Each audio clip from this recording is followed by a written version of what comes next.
कहानी की शुरुआत जॉन नाम के एक आदमी को दिखाते हुए होती है जो अपनी प्रेग्नेंट वाइफ केट को हॉस्पिटल लेकर जा रहा था क्योंकि केट को बहुत ज्यादा लेबर पेन हो रहा था। उसे व्हील चेयर पर ऑपरेशन रूम में ले जाया जा रहा था, जबकि जॉन एडमिशन की फॉर्मेलिटीज पूरी करने के लिए वहीं पर रुक जाता है। अचानक रास्ते में केट को ब्लीडिंग होने लगती है, जिससे वो बेहोश हो जाती है। होश में आने के बाद वो खुद को ऑपरेशन रूम में मेडिकल स्टाफ से घिरा हुआ पाती है, पर उसका हस्बैंड वहाँ नहीं होता। उसे वहाँ अजीब सा डर महसूस होता है कि इतने में एक नर्स उससे कहती है कि उसका बच्चा मर चुका है, जिस पर केट को विश्वास नहीं होता। तभी जॉन अंदर आकर बच्चे की बर्थ का वीडियो बनाने लगता है, जैसे कि कुछ हुआ ही ना हो। नर्स केट को उसका मरा हुआ बच्चा दिखाती है, जिसे देखकर केट जोर जोर से चीखने लग जाती है, लेकिन तभी उसकी नींद खुल जाती है और उसे पता चलता है कि वो एक बुरा सपना देख रही थी। वहाँ से उठकर वो शीशे में अपने पेट पर उस निशान को देखती है जो कि बच्चे के जन्म के समय ऑपरेशन के कारण हुआ था। दरअसल कुछ समय पहले उसने एक मरे हुए बच्चे को जन्म दिया था और तब से वो इस तरह के डरावने सपने देखती आ रही थी। इसके बाद केट एक टैबलेट खाती है। अगले दिन वो फिजियोथेरेपी के लिए जाती है, जहाँ डॉक्टर ब्राउनिंग उसे बताती है कि मरे हुए बच्चे के जन्म के बाद इस तरह के डरावने सपने आना नॉर्मल बात है। डॉक्टर की इस बात पर केट उन्हें कहती है कि इन डरावने सपनों का मतलब ये भी तो हो सकता है कि उसे एक बच्चे को अडॉप्ट कर लेना चाहिए, पर जल्दी ही वो ये महसूस करती है कि शायद वो इसके लिए अभी तैयार नहीं है। ब्राउनिंग केट को कहती है कि बच्चे को अडॉप्ट करने या ना करने का फैसला तुम्हें खुद लेना है और तुम्हें जो ठीक लगे वही करो। यहाँ पर केट ब्राउनिंग को ये भी बताती है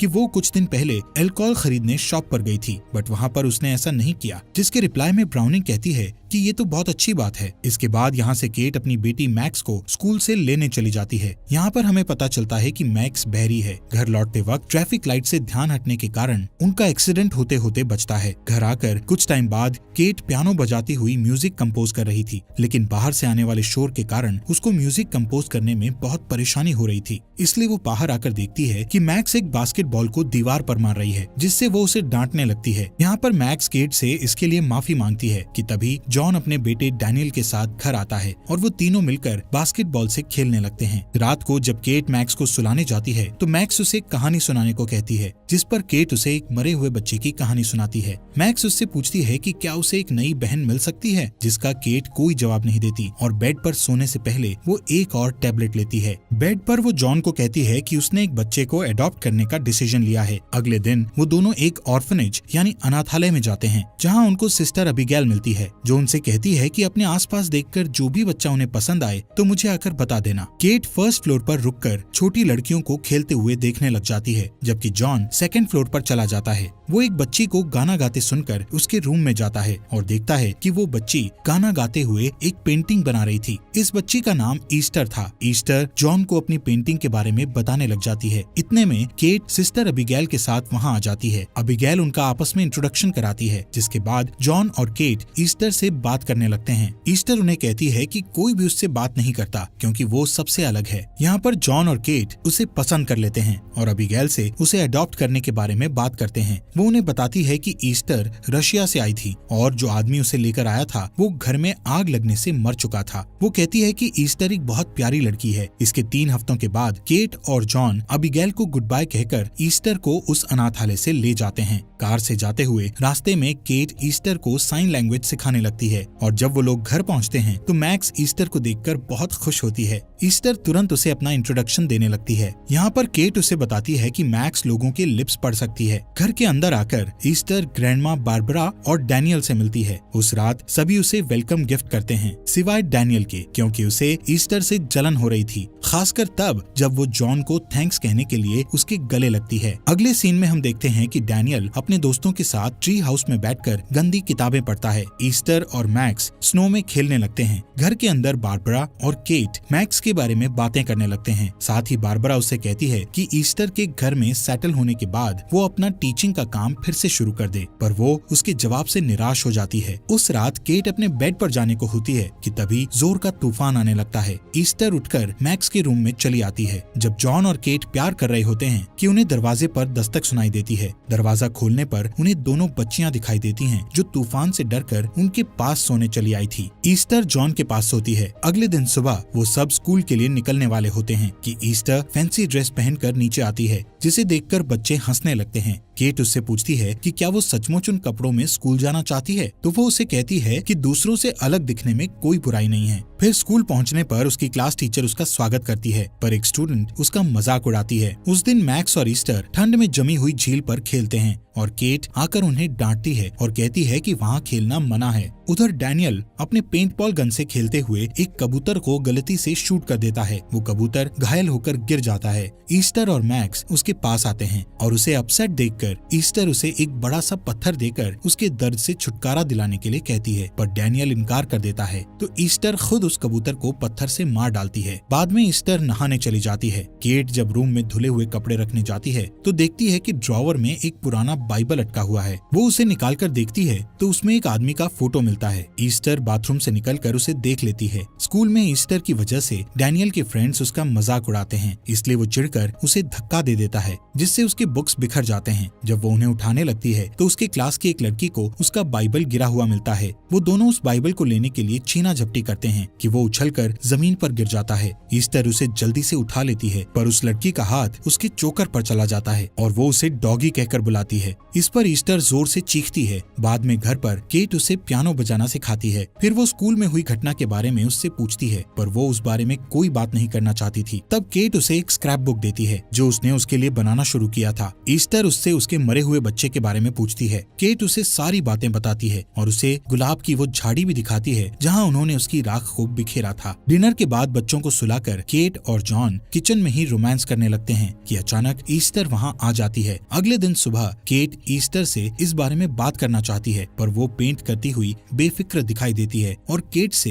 एफ वर्ड का यूज करते हुए कहती है कि वो ये सब जानती है। बाद में केट और जॉन इस पर बात करते हैं और केट कहती है कि उसे किसी थेरेपिस्ट के पास ले जाना चाहिए। इस पर जॉन को लगता है कि सिर्फ एक गंदे वर्ड के लिए बच्चे को थेरेपिस्ट के पास ले जाना ओवर रिएक्ट करना होगा। कुछ देर बाद जॉन दोनों लड़कियों को लेकर पार्क जाता है। वहाँ जब वो झूले में झूल रही होती है तो उनकी नेबर आकर जॉन से फ्लर्ट करने लगती है। इस बीच ईस्टर को परेशान करने वाली लड़की भी वहीं आ जाती है। ईस्टर का ध्यान उनकी नेबर और जॉन की तरफ रहता है, लेकिन ईस्टर की दुश्मन को ईस्टर से डर लगता है। वो खेलने के लिए कैसल में जाने से पहले ईस्टर की तरफ देखती है। वो जब स्लाइड से नीचे जाना चाहती है तो ईस्टर अचानक उसे धक्का देकर गिरा देती है, जिससे उसका पैर टूट जाता है। मैक्स ये सब देख लेती है। रात को डिनर के वक्त जॉन उस घटना के बारे में ईस्टर से पूछता है। तब मैक्स उसे बताती है कि वो लड़की फिसल कर गिर गई थी। खाने से पहले ईस्टर और मैक्स दोनों प्रेयर करते हैं। ईस्टर डैनियल से भी अच्छा साइन लैंग्वेज समझती थी। इससे डैनियल को बुरा लगता है और वो उसे चिढ़ाता है, और जब उसके पेरेंट्स उसे डांटते हैं तो वो गुस्से में वहाँ से चला जाता है। जॉन सजा के तौर पर उसकी ट्री हाउस में ताला लगा देता है। अगले सीन में हम देखते हैं कि केट उन दोनों लड़कियों के साथ एक स्टोर में शॉपिंग कर रही होती है कि तभी सिस्टर अबिगेल की कॉल आ जाती है। केट जब ईस्टर से बात करने को कहती है तो वो मना कर देती है। फिर वो सिस्टर को अब तक हुई सारी घटनाओं के बारे में बताती है। इधर मैक्स केट के होठों को पढ़कर ईस्टर को वो सारी बातें बताती है जो केट सिस्टर से कर रही थी। उस रात ईस्टर परफेक्ट पियानो बजाती है, जिसे देखकर केट हैरान रह जाती है। वो उससे कहती है कि अब तक उसने ये नाटक क्यों किया कि उसे पियानो बजाना नहीं आता। इस पर ईस्टर कहती है कि उसने अपने फायदे के लिए झूठ बोला था। उस रात केट और जॉन में ईस्टर को लेकर काफी बहस होती है, जिसे सुनकर दूसरे रूम में ईस्टर बहुत खुश होती है। एक दिन सिस्टर अबिगेल उनके घर आती है और वो केट और जॉन से ईस्टर के पास्ट के बारे में कुछ बातें बताती है कि उसने पहले भी कुछ बच्चों को चोट पहुंचाई थी, पर उसके खिलाफ पुख्ता सबूत न होने की वजह से वो श्योर नहीं है। ईस्टर उनकी सारी बातें सुन लेती है और मदद के लिए मैक्स के पास जाती है। वो उससे कहती है कि अगर उसने उनकी मदद नहीं की तो वो बुरी औरत उसे वापस ले जाएगी। इधर केट को अबिगेल की बातें सही लगती हैं, जबकि जॉन को लगता है कि वो ओवर रिएक्ट कर रही है। केट उसे थेरेपिस्ट के पास ले जाने को कहती है, जिसे जॉन मान लेता है। ईस्टर मैक्स को ट्री हाउस की चाबी लाने के लिए कहती है और सेफ से जॉन की गन निकाल लेती है। वो उस गन से एक को छोड़कर बाकी सब बुलेट्स निकाल लेती है। उस गन को वो मैक्स के ऊपर पॉइंट करती है, जिससे वो बुरी तरह डर जाती है। अब हम देखते हैं कि सिस्टर अबिगेल जब अपनी गाड़ी में उनके घर से निकलती है, तब ईस्टर मैक्स को एक ब्रिज पर ले जाती है और कहती है कि वो लोग उसे इतना डरा देंगे कि वो दोबारा यहाँ कभी नहीं आएगी। जैसे ही कार ब्रिज पर पहुँचती है, वो मैक्स को धक्का देकर सड़क पर गिरा देती है। अबिगेल की गाड़ी उस पर चढ़ने ही वाली होती है कि वो गाड़ी मोड़कर उसे बचा लेती है। मैक्स को रोता देखकर वो उसे उठाने जाती है तभी ईस्टर उस पर हथौड़े से हमला कर देती है और उसे रोड से हटाने के लिए मैक्स से हेल्प करने को कहती है। वो दोनों उसे रोड से लुढ़काकर नीचे गिरा देते हैं, पर अबिगेल अभी भी जिंदा होती है, इसलिए ईस्टर उसे हथौड़े से मारकर खत्म कर देती है। फिर वो दोनों ट्री हाउस के अंदर जाते हैं, जहाँ ईस्टर अपने खून लगे कपड़े और हथौड़े को छुपा देती है। वो मैक्स को कहती है कि अगर उसने इसके बारे में किसी को भी कुछ बोला तो वो लोग उसे भी उसकी मदद करने के जुर्म में उसके साथ जेल भेज देंगे। वो मैक्स को ये भी कहती है कि वो उसे प्यार करती है। डैनियल उन्हें ट्री हाउस से उतरते हुए देख लेता है और ईस्टर भी उसे देख लेती है। उस रात ईस्टर एक धारदार चाकू के साथ उसके रूम में आती है और उसे किसी को कुछ न बोलने के लिए धमकाती है। वो बहुत डर जाता है और डर की वजह से डैनियल का पेशाब निकल जाता है। इधर सीन शिफ्ट होता है जिसमें जॉन और केट ईस्टर को लेकर थेरेपिस्ट ब्राउनिंग के पास जाते हैं। जब ईस्टर बाहर इंतजार कर रही होती है, थेरेपिस्ट उनसे कहती है कि ईस्टर के साथ कोई समस्या नहीं है, बल्कि समस्या केट के साथ है। वो कहती है कि केट को तीसरी बार मां न बन पाने के कारण एक अधूरापन महसूस होता है, जिसे वो ईस्टर पर निकालती है। जॉन उसकी बातों से सहमत होता है। जब वो वापस घर आते हैं तब केट को ऑर्फनेज से कॉल आती है और वो बोलती है कि उनके यहाँ जाने के दिन से ही सिस्टर अबिगेल वापस नहीं लौटी है। पुलिस उनकी तलाश करती है और उन्हें उनकी बॉडी वहाँ मिलती है जहाँ ईस्टर ने उसे छोड़ा था। पुलिस ऑफिसर केट और जॉन से बात करते हैं, पर वो कहते हैं कि उन्हें किसी पर कोई शक नहीं है। इधर ईस्टर अपने रूम में अपने एक्वेरियम की लाइट को ऑन और ऑफ कर रही होती है, जिससे उसकी बनाई हुई पेंटिंग जो उसने इस घर और फैमिली के लिए बनाई थी और डरावनी लगती है। इन घटनाओं से परेशान होकर केट डिस्टर्ब्ड बच्चों के बारे में ऑनलाइन सर्च करती है और जो कुछ भी उसे पता चलता है वो उसे जॉन को दिखाती है।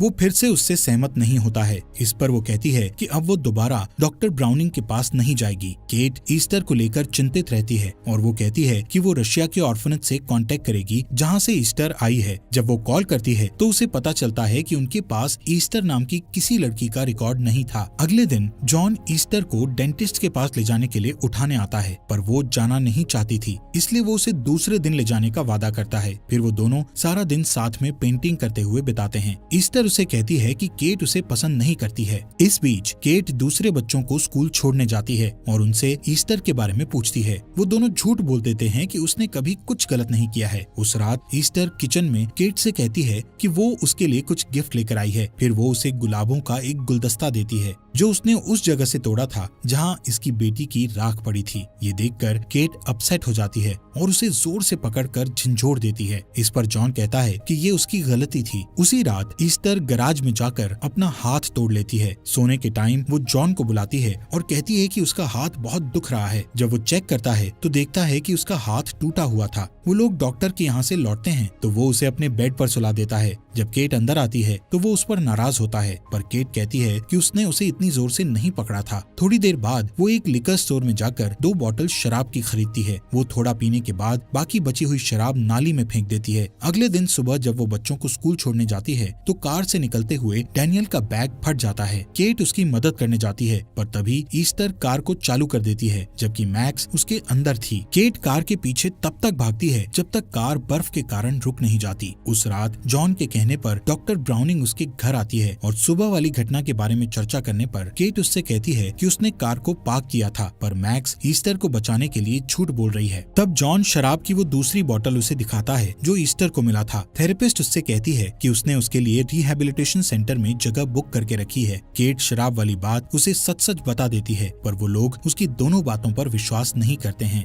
जॉन उससे कहता है कि वो कहानियां बनाती रही है और उसे कहता है कि अगर वो एक हफ्ते में रिहैब सेंटर नहीं गई तो वो उसे छोड़कर बच्चों को ले जाएगा। इस बीच ईस्टर मैक्स को डराती है कि अगर उसने उसके बारे में कुछ भी बोला तो वो उसकी माँ को गोली मार देगी। बाद में डैनियल जब मैक्स के रूम में आता है तो वो उसे अबिगेल और ट्री के बारे में सब कुछ बता देती है। वो कहता है कि वो ट्री हाउस से उसकी छुपाई हुई चीजें निकाल लाएगा, पर ईस्टर ये सब सुन लेती है। केट रात के समय उठती है और चुपके से मैक्स के कमरे में जाती है, पर अचानक ईस्टर लाइट जला देती है। वो लोग उन घटनाओं के बारे में बातें करते हैं कि ईस्टर उसे उसकी वो डायरी दिखाती है जो उसके पास थी और उसे बताती है कि वो उसे पढ़ चुकी है, पर केट को उससे कुछ फर्क नहीं पड़ता। अगले दिन केट फिर से ऑर्फनेज में कॉल लगाती है, पर जब उसे कुछ पता नहीं चलता तो वो ईस्टर के बाइबल को ढूंढती है जो कि उसे उसके महंगे खिलौनों के बीच छुपा हुआ मिलता जाता है। उसे उसके अंदर कुछ आदमियों की तस्वीरें मिलती है। वो देखती है कि उसमें सारने इंस्टीट्यूट लिखा हुआ था और वो तुरंत उस शब्द का अर्थ ऑनलाइन ढूंढने लगती है और वहाँ से मिले नंबर पर फोन लगाने पर उसे पता चलता है कि वो कोई ऑर्फनेज नहीं बल्कि एक मेंटल हॉस्पिटल था।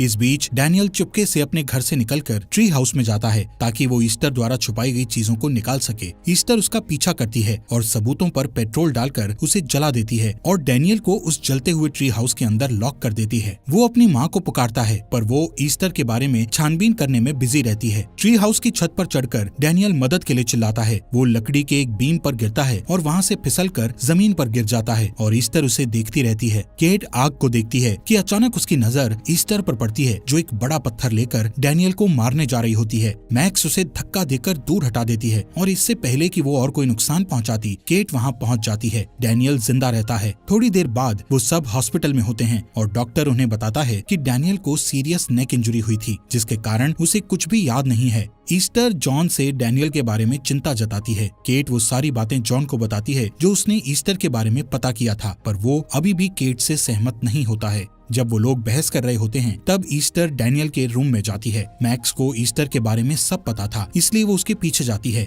ईस्टर डैनियल के मुंह पर तकिया रखकर उसे दम घोंटकर मारने की कोशिश करती है और ये देखकर मैक्स भागकर अपने पेरेंट्स को बुलाती है। डैनियल के रूम का अलार्म बजने लगता है और डॉक्टर्स उसे बचा लेते हैं। केट गुस्से में ईस्टर को थप्पड़ मारती है पर वहाँ मौजूद स्टाफ उसे पकड़ लेते हैं और बेहोशी का इंजेक्शन दे देते हैं। इस बीच उसका एक इम्पोर्टेंट कॉल मिस हो जाता है। बाद में केट जब नींद से जागती है तो तुरंत डैनियल के बारे में पूछती है। वो जॉन से रिक्वेस्ट करती है कि वो ईस्टर को मैक्स के पास ना रहने दे। उस रात मैक्स अपने कान का हियरिंग एड निकाल देती है और उसके डैड चादर से लपेटकर उसे सुला देते हैं। ईस्टर उसे गुड नाइट कहने के बहाने अंदर आती है और उसका हियरिंग एड उठा लेती है। जॉन लिविंग रूम में बैठा शराब पी रहा होता है। तभी ईस्टर एक बड़ी औरत के जैसे कपड़े पहनकर उसके पास आकर उसके बगल में बैठ जाती है। जॉन को कुछ समझ में नहीं आता। ईस्टर उसे किस करने लगती है। इस पर जॉन उसे समझाता है कि वो उसे इस तरह प्यार नहीं करता जैसे वो अपनी पत्नी केट से करता है। जॉन उसे उसके कमरे में जाने को कहता है। तब वो उससे कहती है कि वो उससे इस तरह बात ना करे जैसे कि वो कोई बच्ची हो। वो कहता है कि कल वो ऑर्फनेज फोन करके उसके बारे में बताएगा। ईस्टर अपने कमरे में जाकर रोने लगती है। इस बीच केट को सारने इंस्टीट्यूट से डॉक्टर वरावा का फोन आता है जो ईस्टर को पहचानता था। वो उससे कहता है कि ईस्टर का असली नाम लीना क्लैमर है और वो कोई बच्ची नहीं बल्कि 33 साल की मैच्योर लेडी है जो कि एक हार्मोनल डिसऑर्डर की वजह से बच्ची जैसी दिखती है। वो केट से कहती है कि अपने परिवार की सुरक्षा के लिए वो उस घर को छोड़ दे और पुलिस को फोन करे क्योंकि ईस्टर हॉस्पिटल के सारे पेशेंट्स में सबसे वायलेंट थी और उसके गले और हाथ में कुछ निशान थे जो कि उसे काबू करते वक्त लगे थे। डॉक्टर ने उसे बताया कि उसने कम से कम 7 लोगों को मारा था। केट ये सब जानकर तुरंत घर की तरफ भागती है और सोचती है कि उसने कैसे उन सबको बेवकूफ बनाया। घर पर ईस्टर अपने मेकअप को साफ करने लगती है जिससे कोई ये ना समझ सके कि वो कोई बच्ची नहीं है। जॉन उससे बात करने के लिए उसके रूम में जाता है तो उसे पूरी दीवार पर उसकी बनाई हुई पेंटिंग दिखाई देती है। उधर केट गाड़ी चलाते हुए जॉन को फोन लगाती है पर उसके फोन उठाने से पहले ही घर की लाइट चली जाती है। फिर वो पुलिस को फोन लगाती है। जॉन एक लाइट ढूंढकर घर को चेक करता है कि अचानक ईस्टर उसे चाकू घोंप देती है। वो बुरी तरह घायल हो जाता है इसलिए वो उसे तब तक चाकू घोंपती है जब तक कि वो मर नहीं जाता। मैक्स ये सब देख लेती है। फिर ईस्टर उसके पीछे भागती है। केट इतनी तेजी से कार ड्राइव करके घर तक लाती है कि उसकी गाड़ी घर से टकरा जाती है। वो तुरंत गाड़ी से निकलकर घर की तरफ भागती है। वो जॉन को जमीन पर पड़ा हुआ देखती है। तब उसे महसूस होता है कि मैक्स की जान को खतरा है और वो उसे ढूंढने की कोशिश करती है। वो उसे उसके कमरे में देखती है लेकिन वहाँ उसके न मिलने पर वो उसके बाथरूम में जाती है कि अचानक ईस्टर उस पर गोली चला देती है। केट अपने बेडरूम में छिप जाती है लेकिन किस्मत से ईस्टर को वो नहीं मिलती क्योंकि वो खिड़की के बाहर की तरफ छुपी होती है। मैक्स बाहर गार्डन में छिपी होती है और ईस्टर उसे ढूंढते हुए वहाँ तक पहुँच जाती है। केट उसे छत के शीशे से देखती है कि तभी ईस्टर उसे देखकर उस पर दोबारा गोली चला देती है। तब उसे मैक्स भी दिखाई देती है और वो उसे देखकर उस पर भी गोली चलाती है। मैक्स बच जाती है क्योंकि केट शीशे की छत को तोड़कर ईस्टर के ऊपर गिरती है। कुछ देर बाद मैक्स केट को जगाती है। वो उठकर गन उठाती है और मैक्स को गोद में लेकर जंगल की तरफ चली जाती है।